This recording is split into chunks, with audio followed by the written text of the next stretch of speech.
I'm not sure what started me praying when I was a kid, but I do remember several things that I prayed about all the time. And one of them is going to sound a little bit silly, but if you know me, that it'll probably make a little bit more sense.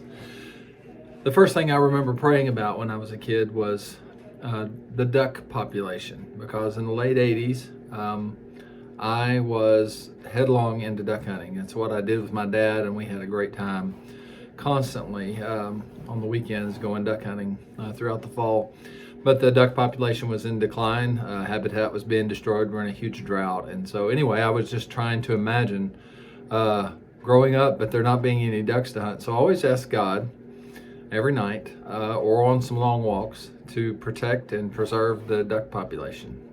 I had no idea what that meant, but I was just asking God for what I wanted. The second thing is, I guess somewhere along the line I heard about divorce, and I was terrified of it, of that possibility.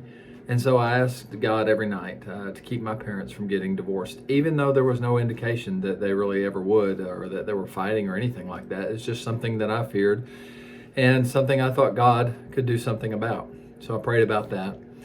And the last thing that I remember praying about really regularly was probably the heaviest thing is my mom and her dealing with depression, clinical depression, being in and out of the hospital as a kid. She was in and out of the hospital while I was a child.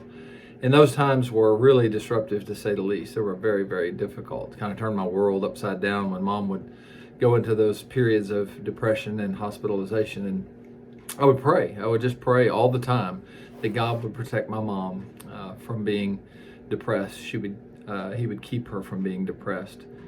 You know, I was thinking about where did that come from? What was I doing? Because I really wasn't a Christian. I just didn't know any better than to ask God for the things that I couldn't do anything about. And I was really pursuing God out of desperation and knowing that if anybody could do anything about those things that mattered to me, it was God and God alone. Those three things were out of my hands, and I couldn't fix them. I couldn't prevent them. So I went to God. And I really do think that's exactly how we're supposed to pray.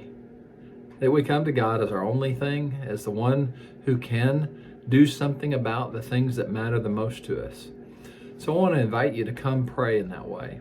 This next Wednesday, a week from last night, we're going to ask you to gather here at the church in a socially distant manner. We'll be safe. We'll ask you to wear masks. But we're going to gather together and we're going to pray. And we're going to ask God to do some things that we can't accomplish on our own, but that He can do if we cry out to Him. The scripture tell us to pray, and that oftentimes that we don't have because we don't ask. So let's come together and ask God to do some things that we can't make happen, but He can. God bless you. I love following Jesus together with you.